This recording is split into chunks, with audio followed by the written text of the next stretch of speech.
Dois versículos da palavra de Deus muito importante. Lendo esses dois versículos, às vezes não dá para perceber, mas Jesus estava pregando aqui, irmão, para uma só pessoa. Quem que era pastor João Abadil? Era Nicodemos, né? Se você for ver aí nos primeiros versículos, Deus, dá para ver que Jesus pregou uma grande mensagem aqui para aquele homem, para uma só pessoa. E às vezes muito pregador de hoje, dos nossos dias, não quer mais pregar para pouca gente, não quer mais pregar para poucas pessoas. Mas Jesus pregava para um, para dois, para três, para multidões, né?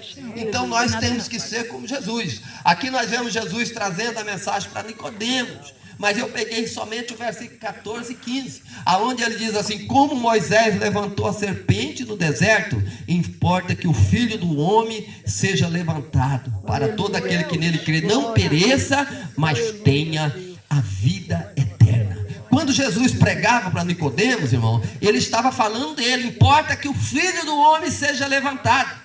Ele estava dizendo para Nicodemos: Nicodemos, eu vou passar pelo madeiro. Eu vou passar pelo madeiro. Eu vou ser levantado no madeiro. Mas a minha morte no madeiro não vai ser em vão. É para que traga salvação. Porque ele diz assim: olha, para que todo aquele que nele crê não pereça, mas tenha a vida eterna. Ele diz: eu vou ser levantado para que uma multidão tenha a vida eterna. O povo estava condenado ao abismo. A lei não garantiu salvação. A lei cobria o pecado, mas não apagava o pecado. É portanto que a Bíblia, Paulo escreveu, haja visto que a lei estava enferma, né? Ela não trouxe salvação, mas Jesus veio para isso. E Jesus pregando para Nicodemos, era isso que ele queria dizer: eu vou passar pelo madeiro, Nicodemos. Importa que eu seja levantado no madeiro. Mas para aquele que olhar para mim, para aquele que crê em mim, ele não vai perecer, mas ele vai ter a vida eterna. Ele diz assim: da mesma forma que Moisés levantou a serpente no deserto. Quando você olha para capítulo de número 21, versículo 4 ao versículo 9, vocês vão ver ali a história que Jesus narrou aqui para Nicodemos. A Bíblia diz que o povo de Israel, eles estavam ali no deserto. E chegou o ponto que eles vieram a murmurar contra Moisés e contra Deus. Porque toda vez que uma pessoa murmura contra o homem de Deus, ele está murmurando contra Deus. E aquele povo murmurou. E não, irmãos, tem uma coisa que indigna Deus, é a murmuração. Tem uma coisa que deixa Deus indignado, eu creio assim, irado, é a murmuração.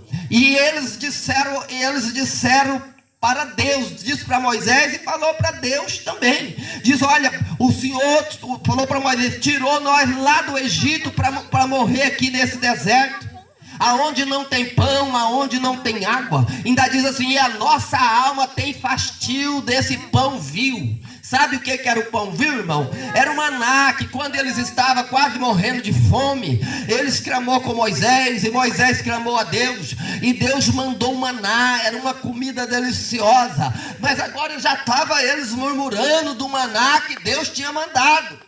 Glória a Deus, aleluia. Nós não podemos ser ingratos, irmãos.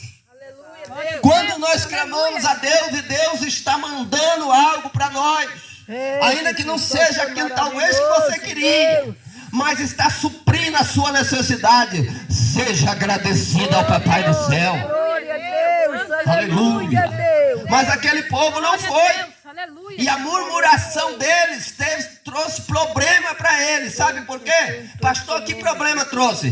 Deus mandou uma serpente. Tem uma Bíblia, uma tradução que diz serpente abrasadora. Tem a minha tradução diz uma serpente ardente, que é abrasadora da mesma coisa. O que abrasa, está abrasando em fogo, está ardendo em fogo. Então, Deus mandou uma serpente abrasadora, uma serpente ardente ali no deserto. E a pessoa que aquela cobra mordia, ele não tinha mais vida, ele morria. Estava morrendo muita gente, morrendo. E o povo correu sobre Moisés, porque o líder é desse jeito, né? O povo corre sobre ele. E daí o povo procurou Moisés e diz: nós estamos morrendo, nosso povo está morrendo. Agora surgiu uma serpente, uma cobra venenosa aí, que quando ela morde uma pessoa, essa pessoa não vive. E Moisés então agora foi para Deus e diz: Deus, o povo está pedindo misericórdia, Deus, porque a serpente está matando gente, a serpente está mordendo e as pessoas estão morrendo. Aí Deus falou para Moisés: Moisés, constrói uma serpente de metal e levanta ela numa haste bem alta. Quando a pessoa for mordida, for ofendida por aquela serpente, por aquela cobra, faz com que ele olhe na serpente de bronze. E ao olhar para a serpente de bronze, ele não vai morrer.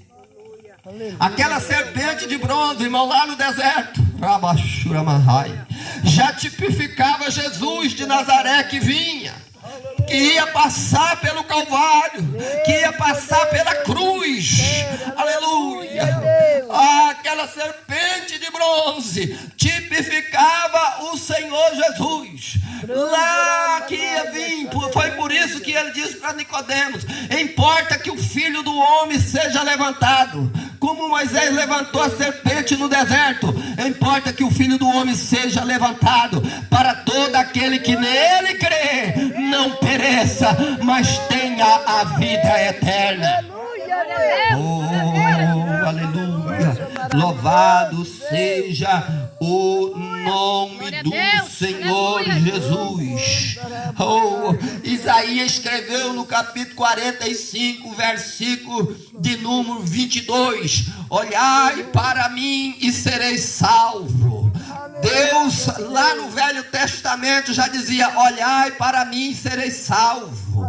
Se as pessoas, olha, nos nossos dias tem uma serpente abrasadora, tem uma serpente ardente, muito mais perigosa do que aquela serpente que surgiu lá no deserto, que Deus mandou lá por causa da murmuração. Pastor, que serpente é essa? É o inimigo das nossas almas, é o diabo. Ele tem entrado nos lares, ele tem destruído família, ele tem destruído casais, ele tem matado, ele tem causado tanta coisa nos nossos dias. Ele é pior, muito pior do que aquela serpente, porque aquela serpente tirava a vida material, mas o inimigo das nossas almas, tanto ele faz tirar a vida material, às vezes até a vida física aqui na terra, quanto a vida espiritual. Pastor, como que é isso? Às vezes ele não quer tanto matar o físico, mas ele quer que matar a vida espiritual das pessoas. As pessoas estão morrendo, e Jesus, e a palavra de Deus, Isaías escreveu dizendo: olhai para mim e sereis salvo. Tem que olhar para o sacrifício de Jesus na cruz do Calvário, porque lá na cruz do Calvário ele deu a sua vida para dar o direito de vida eterna para nós. Glória a Deus, aleluia, Jesus. Aleluia. Ele deu a sua vida ali no madeiro, na cruz do Calvário, para nos dar o direito de vida eterna. Glória a Deus. João, no capítulo de número 10, versículo 10, ele diz assim: o ladrão não vem a não ser para matar, para roubar e para destruir, mas ele bradou e diz: mas eu vim para que tenha vida, e tenha vida com abundância. Ai, onda, rabá. Aleluia, aleluia. Jesus veio para dar vida, e ele ainda diz: dar vida com abundância. Essa vida com abundância aí, irmãos, não se reflete somente à vida aqui da terra, porque a vida da terra, ainda que nós vivemos aqui 100 anos, 120 anos, ela é passageira. Mas quando ele diz que tenham vida e vida com abundância, ele estava falando da vida aqui da terra sim também, mas ele estava falando da vida eterna. Ele diz: eu tenho vida para dar para aquele que olhar para mim, aquele que chegar até mim, aquele que me aceitar. Eu tenho vida com abundância. Além de viver aqui, vai viver eternamente comigo na eternidade. Aleluia. Aleluia, Jesus. Aleluia. Glória a Deus. Aleluia, Deus. Mas o inimigo não. O inimigo, ele vem matar, ele vem roubar, ele vem destruir. É isso que ele tem feito. Por isso que eu digo que o inimigo, ele é a serpente. Pode ver que quando ele enganou Eva, ele apareceu na forma de uma serpente. E ele é pior do que a serpente abrasadora do deserto. Por que ele é pior, pastor João Abadio? Porque ele quer fazer de tudo para destruir sua vida e levar para o abismo, para que você não tenha direito de morar na eternidade. Mas por isso que Jesus bradou e diz: mas eu não, eu vos dou a vida e vos dou com abundância. Ele tem vida eterna, só ele tem vida eterna para nos dar. Por isso que ele falou para Nicodemos, né? Da mesma forma que Moisés levantou a serpente no deserto, importa que eu seja levantado, que o Filho do Homem seja levantado. Para quê? Para todo aquele que nele crê não pereça, mas tenha a vida eterna. Aleluia! Esse perecer aqui, irmãos, às vezes é poucas pessoas que falam dele. Perecer aqui fala de uma vida sem Deus, uma vida do outro lado dessa vida aqui, sem Deus, no abismo, no inferno. O perecer aqui é isso, para que todo aquele que nele crê não pereça. Perecer, isso é uma vida do outro lado dessa vida, sem Deus, sem Jesus, sem esperança de salvação.